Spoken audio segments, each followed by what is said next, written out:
Telangana cabinet విస్తరణకు తాత్కాలిక break పడింది. ఈ నెల 30న మరోసారి ఏఐసీసీ పెద్దలతో తెలంగాణ కాంగ్రెస్ నేతలు భేటీ కానున్నారు. ఏఐసీసీ పెద్దలతో టీకాంగ్ నేతలు సమావేశం కానున్నారు. ఇక ఖర్గే ఢిల్లీలో లేకపోవడంతో టీపీసీసీ కార్యవర్గ నిర్ణయం వాయిదా పడింది. ఇక 30న మరోసారి ఢిల్లీ రావాలని CM Revanth, TPCC chief Mahesh Goud ఇతర సీనియర్ నేతలకు సూచించారు.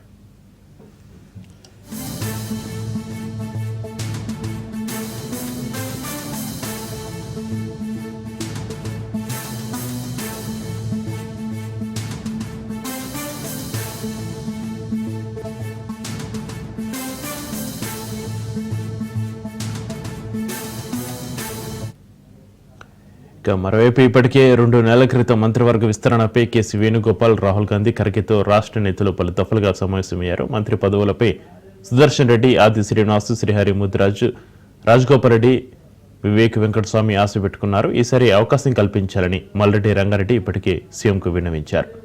పీసీసీ కార్యవర్గంలో సామాజిక సమీకరణాలకు పెద్దపీట వేయనున్నారు.